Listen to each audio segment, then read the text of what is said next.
Most welcome बच्चों। कैसे हैं आप लोग? उम्मीद करता हूँ आप लोग अच्छे ही होंगे। आइए आज हम शुरू करते हैं present and definite tense. Present and definite tense के अंतर्गत आने वाले सेंटेंस और इसका फार्मूला। आइए शुरू करते हैं। Present and definite tense Hindi में से कहते हैं वर्तमान, वर्तमान, अनिश्चित काल, वर्तमान अनिश्चित काल। प्रेजेंट इंडेफिनिट टेंस के अंतर्गत हम सीखेंगे कौन कौन से टेंस प्रेजेंट इंडेफिनिट टेंस के अंतर्गत आते हैं, इनकी पहचान क्या होती है, इनको बनाने का फार्मूला क्या होता है और इसमें किस प्रकार के सब्जेक्ट के साथ में किस प्रकार की वर्ब का यूज़ करेंगे। ये सब हम पूरा इस वीडियो में बताने वाले हैं और आप सभी रफ या कॉपी लेकर के बैठ जाइए, नोट करते चलिए ताकि आपको समझने में आसान रहे। प्रेजेंट इंडेफिनिट टेंस इसे हिंदी में कहते हैं वर्तमान अनिश्चित काल।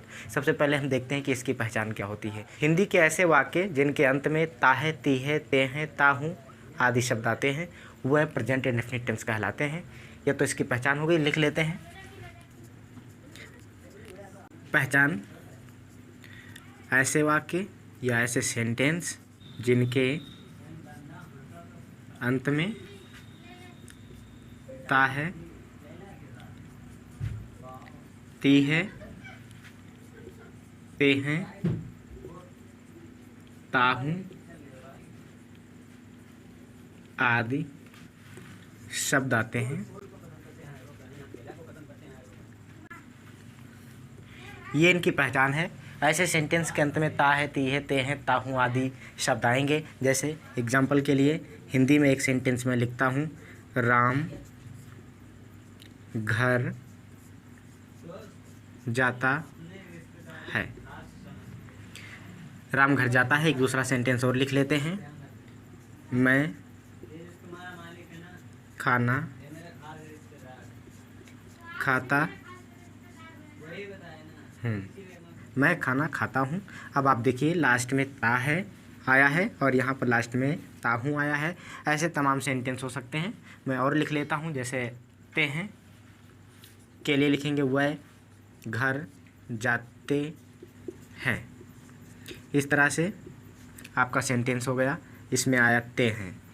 एक और लिख लेते हैं, ती है, जैसे सीमा घर जाती है। आप सभी लोग देखिए, ये हिंदी में मैंने सेंटेंस लिखा है। यहाँ लास्ट में ता है, ता हूँ, ते हैं, ती है, ऐसे शब्द आ रहे हैं। इससे ये पता चलता है कि ये टोटल हिंदी के सेंटेंस प्रेजेंट इंडेफिनिट टेंस के अंतर्गत आते हैं। इनको बनाने का नियम भी आपको बताऊंगा, हालांकि उससे पहले इसका ट्रांसलेशन करके मैं दिखाई देता हूं आपको। राम घर जाता है, इसका आप ट्रांसलेशन करेंगे, Ram goes to house. Ram goes to house, मैं खाना खाता हूँ। इसका ट्रांसलेशन करेंगे, आई ईट दी फूड। बहुत ईजी ट्रांसलेशन है, बहुत ईजी सेंटेंस लिखा है ताकि आपको समझने में आसानी रहे। जैसे जैसे हम आगे बढ़ेंगे वैसे वैसे कठिन सेंटेंस और उसका ट्रांसलेशन आपको बताते चलेंगे। ऐसे देख लेते हैं, वह घर जाते हैं तो वह की इंग्लिश तुरंत आप दे लिखेंगे और they go to house, they go to house. अब है सीमा घर जाती है, इसका ट्रांसलेशन बना लेंगे, सीमा गोज़ टू हाउस। इस तरह से आपने देखा जो ट्रांसलेशन बनाया गया है, ये ट्रांसलेशन प्रेजेंट इंडेफिनिट टेंस के रूल के अकॉर्डिंग बनाया गया है। इसका फार्मूला होता है, इसके फार्मूले को भी मैं आपको लिख करके दिखाई देता हूँ कि किस तरह से ये फार्मूला होता है और किस तरह से इसे हम ट्रांसलेट करते हैं। इसे मिटा करके हम फार्मूला देखते हैं। इस तरह के टेंस के अंतर्गत दो प्रकार के सब्जेक्ट आते हैं, यानी जब subject I, we, you, they and plural दिया हो तो इसके साथ में हम एक फार्मूला यूज़ करते हैं। फार्मूला क्या होगा? सबसे पहले सब्जेक्ट लिखेंगे, फिर लिखेंगे वर्ब की फर्स्ट फॉर्म, फिर लिखेंगे ऑब्जेक्ट। इस तरह से ये फार्मूला हम इस सब्जेक्ट के साथ लगाएंगे, इस सब्जेक्ट के साथ ये फार्मूला लगाएंगे। देखिए कितना आसान मैंने लिख दिया है। सब्जेक्ट और इसके बाद वर्ब आती है, वर्ब के बाद ऑब्जेक्ट आता है। आप इस फार्मूले को नोट करके इस फार्मूले के आधार पर कोई भी कठिन से कठिन ट्रांसलेशन कर सकते हैं। एग्जाम्पल के लिए जैसे लिखा है, मैं एक एग्जाम्पल लिखकर बता देता हूँ। मैं विद्यालय जाता हूँ। मैं विद्यालय जाता हूँ। मैंने आपको बताया था कि लास्ट में ता है, ती है, ते हैं, ताहू आए तो समझ लीजिए प्रेजेंट इंडेफिनिट टेंस है। ठीक वैसे ही ये सेंटेंस हमें बता रहा है कि ये प्रेजेंट इंडेफिनिट टेंस है। आपके सब्जेक्ट में भी आई आता है, यहाँ पर मैं लिखा है, मैं की अंग्रेजी आई बना देते हैं और आई के बाद में यानी सब्जेक्ट हो गया आई। अब हम वर्ब की फर्स्ट फॉर्म लिखते हैं, तो वर्ब है जाता यानी जाना। विद्यालय जाने का काम हो रहा है, यहाँ पर जो क्रिया हो रही है विद्यालय जाने की हो रही है, तो जाने की अंग्रेजी लिखते हैं गो। और इसके बाद आता है ऑब्जेक्ट। ऑब्जेक्ट मतलब होता है जिसके साथ काम किया जाता है। तो कहाँ जाने का काम कर रहे हैं, विद्यालय जाने का काम कर रहे हैं, विद्यालय की अंग्रेजी यहाँ लिखेंगे आई गो टू स्कूल। मैंने लिख दिया। एक और ट्रांसलेशन बी का लिखते हैं, लिखा हो हम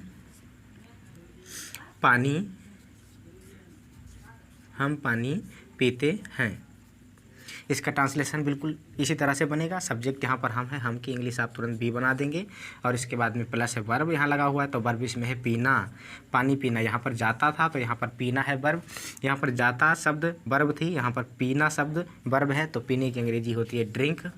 तो आप यहाँ पर लिखेंगे ड्रिंक।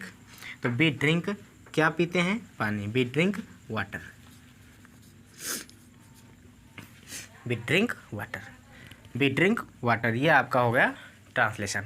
इसके जस्ट बाद में हम देखते हैं, यहाँ यू लिखा हुआ, यू का ट्रांसलेशन एक एग्जांपल लिखते हैं। एग्जांपल नंबर 1 हो गया, एग्जांपल नंबर 2 हो गया, एग्जांपल नंबर 3 हो गया।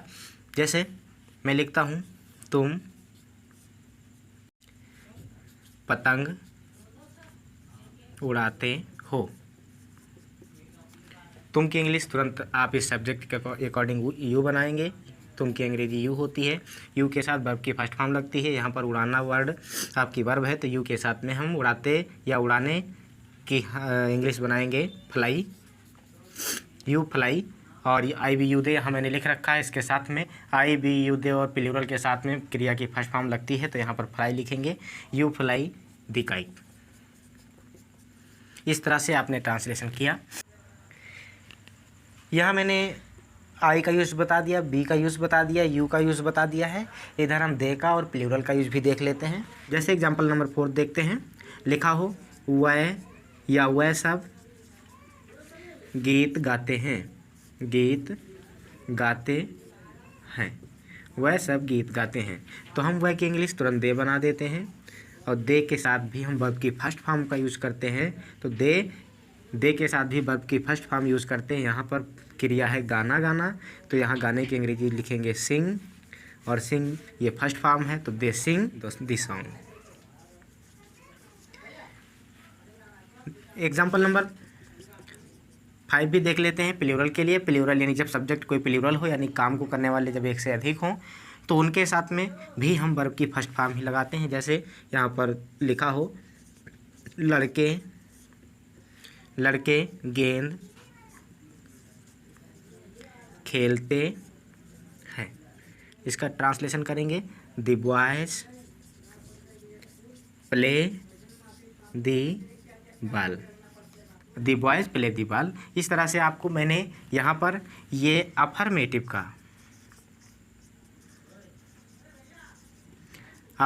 सेंटेंस का ये फार्मूला लिखकर आपको बता दिया है। ये फार्मूला अफर्मेटिव सेंटेंस के अंतर्गत आने वाले आई बी यू दे और प्लूरल सब्जेक्ट के लिए बताया है। इसके बाद सब्जेक्ट नंबर 2 जिसमें ही सी इट या कोई नाम आता है, कोई सिंगुलर वस्तु आती है, व्यक्ति आता है, सिंगुलर सब्जेक्ट आता है, उसके लिए कौन सा फार्मूला लगाते हैं हम आगे देखते हैं। इसे मिटा देते हैं। आइए चलो अब देखते हैं सब्जेक्ट नंबर 2।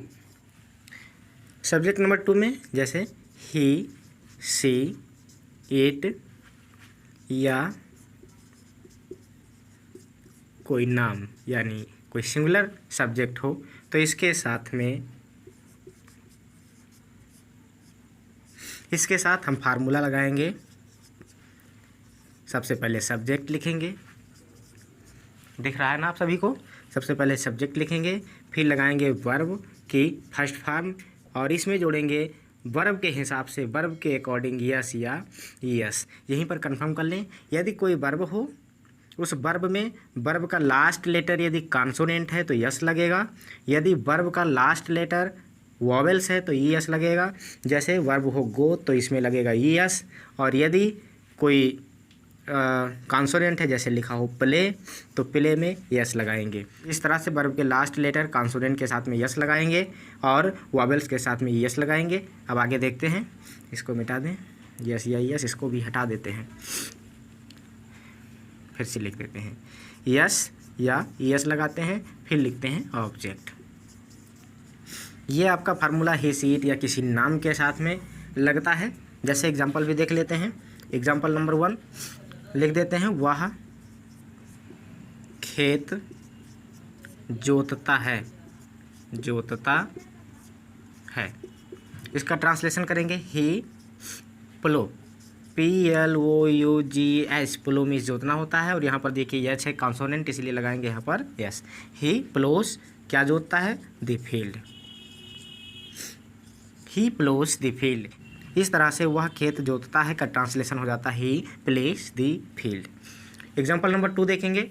यहाँ पर ही हो गया, सी देख लेते हैं। जैसे लिखा हो वह, यदि स्त्री है और उसके लिए वह का प्रयोग किया गया है तो सी लिखते हैं। तो यहाँ लिख देते हैं वह खाना बनाती है। यहाँ पर भी हमने अभी देखा है और पढ़ा भी था कि वाक्य के अंत में ता है, ती है, ते हैं आते हैं। तो इसमें भी लिखा हुआ है, जैसे जो सेंटेंस, इसमें भी ता है, ती है आ रहा है। तो ये ता है, ती है, ते हैं, ता हूँ, जो भी आते हैं सब आपके प्रेजेंट इंडेफिनिट टेंस के अंतर्गत आते हैं। तो इनको बनाने का ये फार्मूला है। वह की अंग्रेजी हम लिख देते हैं यहाँ पर सी। क्या होगा, सी होगा। अगर ये पुरुष होता तो ही होता। और यहाँ पर वर्ब देखिए क्या है, खाना बनाना।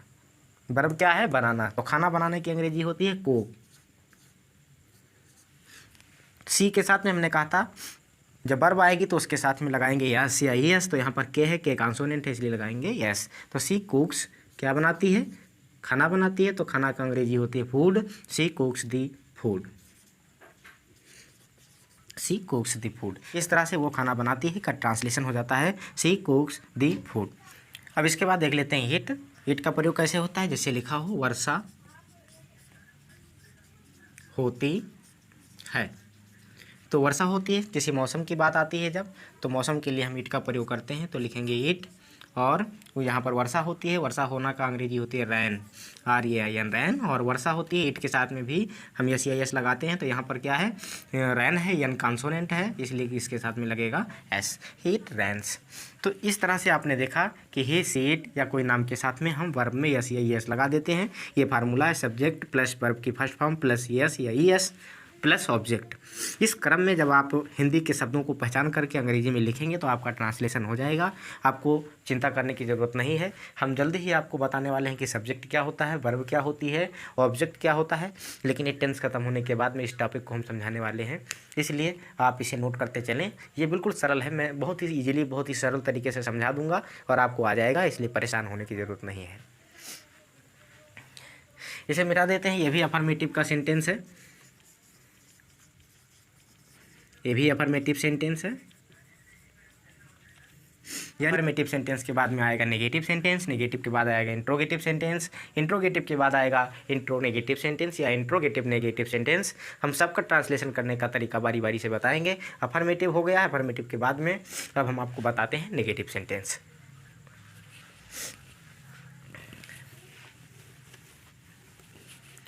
यही प्रेजेंट इंडेफिनिट टेंस के अंतर्गत आने वाले जो नेगेटिव सेंटेंस होते हैं वो किस तरह से होते हैं, तो उसमें हम देखेंगे। लिख लेते हैं सबसे पहले नेगेटिव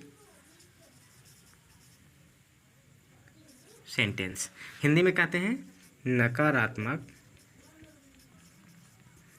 वाक्य, नकारात्मक वाक्य। आइए देखते हैं इसका जो फार्मूला होता है। इस फार्मूले में देखिए हम लगाते हैं सबसे पहले सब्जेक्ट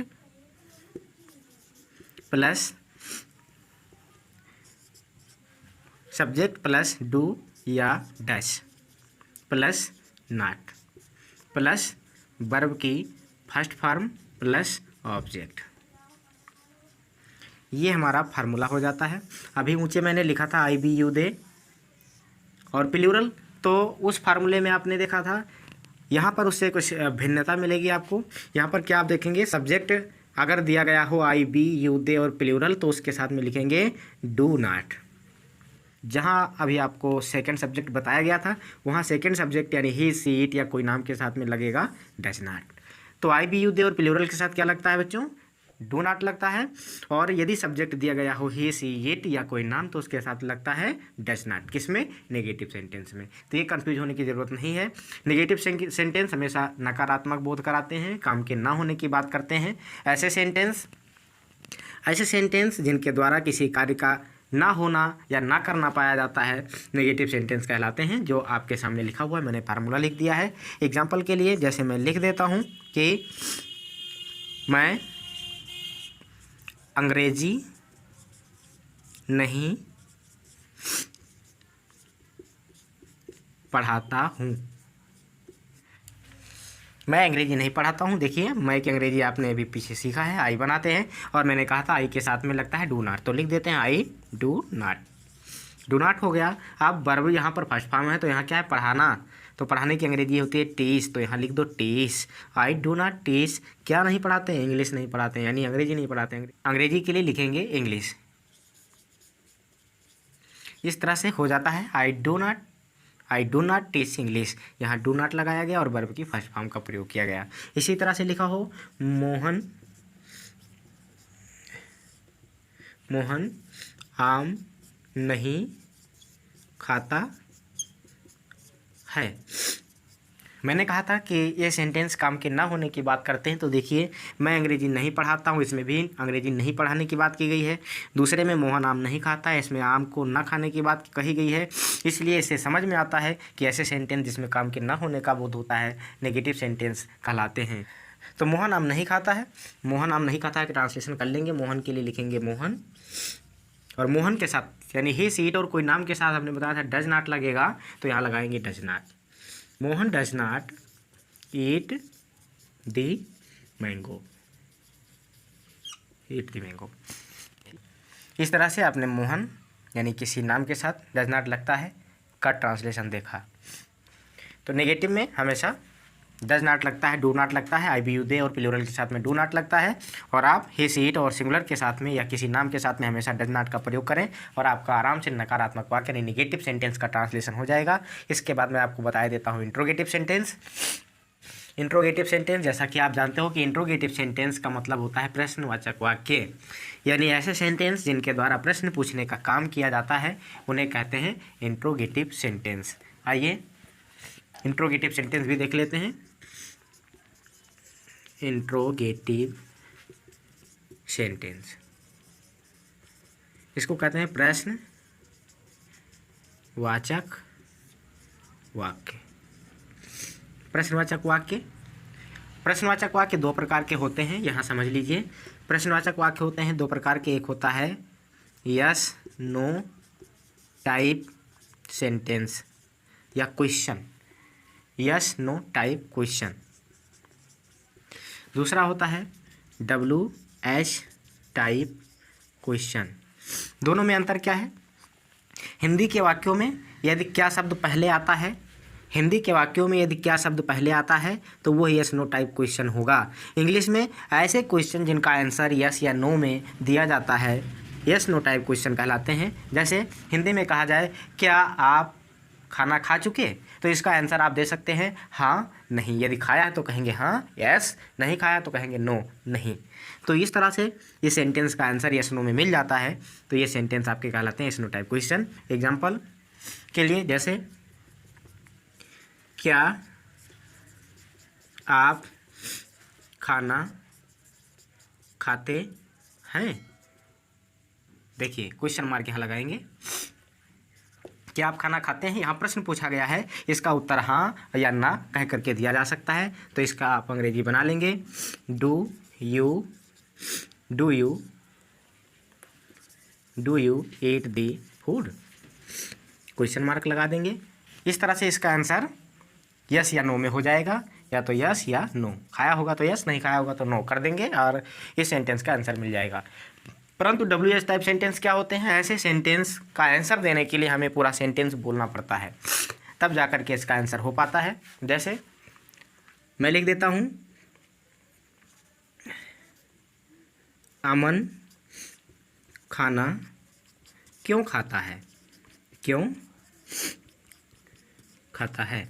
अब देखिए यहाँ पर, अभी यहाँ पर इस सेंटेंस में आपने देखा है क्या शब्द सेंटेंस के पहले आया हुआ है, परंतु ये इस प्रकार के वाक्य में क्या होगा, ये जो प्रश्नवाचक शब्द हैं कब, कहाँ, कौन, कैसे, कितना, ये इन सब को आप पाएंगे कि हिंदी वाक्य में बीच में आ रहे हैं, और इंग्लिश ट्रांसलेशन जब करोगे तो इनकी अंग्रेजी सबसे पहले बन जाएगी। जैसे क्योंकि अंग्रेजी क्या लिखेंगे? वाई, और अमन के साथ क्या लगाते हैं? डस। वाई डस अमन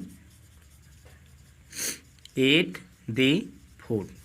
अभी हम आपको ट्रांसलेशन करने का फार्मूला बताएंगे, तो मैंने समझा दिया है आपको। इस तरह से आप जान लीजिए कि ये प्रश्नवाचक वाक्य दो प्रकार के होते हैं। यहाँ देखिए इसका फार्मूला क्या होता है, इसका फार्मूला क्या होता है। मैं फार्मूला लिखे देता हूँ, यानी कि जब सब्जेक्ट हमारा, मैं इसका फार्मूला यहाँ पर लिखे देता हूँ। यहाँ पर डू और डस पहले लगाएंगे, फिर लिखेंगे सब्जेक्ट, फिर लिखेंगे वर्ब की फर्स्ट फॉर्म, और फिर लिखेंगे ऑब्जेक्ट। ये फार्मूला है, और लास्ट में जोड़ेंगे क्वेश्चन मार्क। ये फार्मूला है हमारा यस नो टाइप सेंटेंस का। इधर क्या है?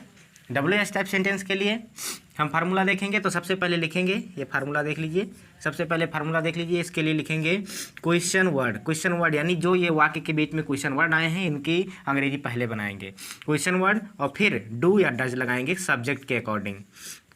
डू या डज लगाएंगे और फिर लिखेंगे सब्जेक्ट, और फिर लिखेंगे वर्ब की फर्स्ट फॉर्म, फिर लिखेंगे ऑब्जेक्ट, और फिर लगाएंगे क्वेश्चन मार्क। ये फार्मूला हमारा हो जाता है, ये फार्मूला हमारा हो जाता है डब्ल्यू एच टाइप क्वेश्चन का। अब देखिए एक एक एग्जांपल भी समझा देता हूँ। जैसे उदाहरण के लिए लिखा हो, क्या मैं गीत गाता हूँ? क्या मैं गीत गाता हूँ? क्या मैं गीत गाता हूँ? इसकी अंग्रेजी तुरंत बनाएंगे। मैं के लिए आप डू डज का प्रयोग में से क्या करेंगे? मैं के लिए आप सीधे डू का प्रयोग करेंगे, तो आपने डू लिख दिया। डू के बाद में सब्जेक्ट है तो सब्जेक्ट आई लिख देंगे। वर्ब की फर्स्ट फॉर्म गाना है तो गाना के लिखेंगे सिंग। यहाँ गाना है, गाना के लिए लिखेंगे सिंग। डू आई सिंग, क्या गाते हैं? The song. और यहाँ क्वेश्चन मार्क है, क्वेश्चन मार्क लगा देंगे। यहाँ पर फार्मूला लिख दिया है, फार्मूला के नीचे इसका एग्जांपल लिख दिया है। बड़ी आसानी से आप इसको लिख सकते हैं, नोट कर सकते हैं, स्क्रीनशॉट ले सकते हैं। और मुझे उम्मीद है कि ये आपको वीडियो समझ में आ रही होगी। और इधर भी एग्जाम्पल नंबर 2 लिखे देते हैं। एग्जाम्पल नंबर 2 जो कि डब्ल्यू एच टाइप सेंटेंस के अंतर्गत होगा। जिसे लिख देता हूँ मैं, यही लिख देता हूँ जो यहाँ दिया गया है। मैं गीत क्यों गाता हूँ? मैं गीत क्यों गाता हूँ? तो इसकी अंग्रेजी क्या? सीधे सीधे क्यों की अंग्रेजी पहले बना देंगे, लिखेंगे व्हाई, और मैं के लिए लगता है डू। मैं के लिए लगता है do. Why do I sing the song. इस तरह से आप इसका डब्ल्यू एच का भी ट्रांसलेशन कर लेते हैं। तो ये आपका है डब्ल्यू एच टाइप सेंटेंस और इसका ट्रांसलेशन। और मैं यही बता देता हूँ, अगर ये है नेगेटिव में हो जाए तो ये इंट्रोगेटिव नेगेटिव सेंटेंस कहलाएगा। ऐसे ये भी अगर इंट्रोगेटिव में हो जाए तो ये इंट्रोगेटिव नेगेटिव सेंटेंस कहलाएगा। जैसे मैं 2 सेंटेंस में समझा दे रहा हूँ, आप स्क्रीनशॉट लेना चाहें तो ले लें। एक एक इसका इंट्रोगेटिव नेगेटिव सेंटेंस ऊँचे समझा दे रहा हूँ। चलो जैसे यस नो टाइप के लिए नेगेटिव होगा, यानी इंट्रो नेगेटिव हो। इंट्रो नेगेटिव जब किसका हो? यस नो टाइप का हो, तो फार्मूला तुरंत बनाएंगे सीधे। क्या? Do does plus subject plus not plus verb की फर्स्ट फॉर्म प्लस ऑब्जेक्ट बनाएंगे। ये फार्मूला होगा। क्वेश्चन मार्क लगा देंगे लास्ट में। और दूसरा देखिए, यदि सेंटेंस हो क्या? W H. यदि सेंटेंस हो डब्ल्यू एच टाइप तो फार्मूला क्या लिखेंगे? डब्ल्यू एच टाइप हो तो इसके लिए फार्मूला क्या लिखेंगे?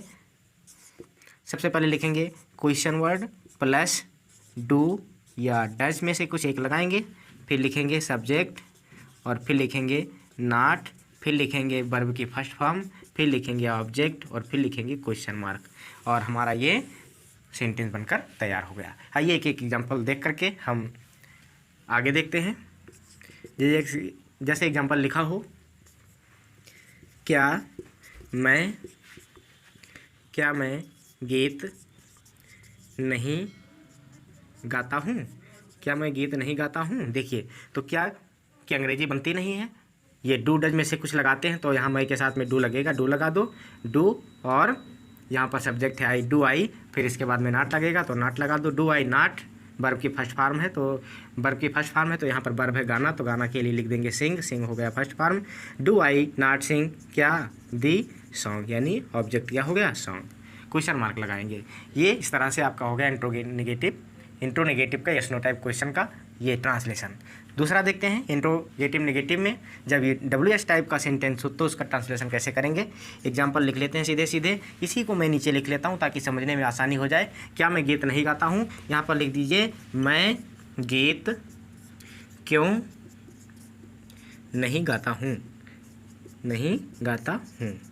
चलिए अब देख लेते हैं, यहाँ पर बताया ना क्वेश्चन वर्ड पहले लिखेंगे, ये क्वेश्चन वर्ड है, कब कहाँ कौन कैसे यदि सेंटेंस के बीच में आता है तो उसे हम मान लेते हैं कि क्वेश्चन वर्ड है, मान नहीं लेते हैं बल्कि वो क्वेश्चन वर्ड होता है। तो question word why, question word क्यों की अंग्रेजी तुरंत यहाँ पर लिख दीजिए व्हाई, बिना किसी से पूछे यहाँ लिख दीजिए व्हाई, और मैं के साथ लगता है हमेशा डू, तो व्हाई डू, और इसके बाद में सब्जेक्ट है आई, व्हाई डू आई, फिर यहाँ पर इसके बाद में आता है नॉट, तो नॉट लगा दीजिए, नॉट लगा दीजिए, why do I not, verb है फर्स्ट फॉर्म तो वर्ब लगा दीजिए सिंग, और ऑब्जेक्ट है दिस सॉन्ग तो दिस सॉन्ग लिख दीजिए। तो प्यारे बच्चों, इस तरह से मैंने प्रेजेंट एंड डेफिनिट टेंस के अफर्मेटिव, नेगेटिव, इंट्रोगेटिव, इंट्रोनेगेटिव और इंट्रोगेटिव में WS type, yes no type sentence आपको मैंने बनाकर बताया है। आप वीडियो को देखिए, इसका नोट तैयार करिए और बेहतर तरीके से आप अंग्रेजी सीखिए, ट्रांसलेशन करना सीखिए। मैं गारंटी के साथ कहता हूँ, पूरे विश्वास के साथ कहता हूँ कि इस तरह से अगर आप नोट तैयार करेंगे तो आपको अंग्रेजी में ट्रांसलेशन करना बिल्कुल आसान हो जाएगा, बिल्कुल हलवा हो जाएगा। आप मेरे साथ जुड़े रहिए, मेरे वीडियो को देखते रहिए, मेरे चैनल को सब्सक्राइब करिए और अपने दोस्तों में इसे शेयर करिए, और फिर मिलते हैं अगले वीडियो में। तब तक के लिए जय हिंद।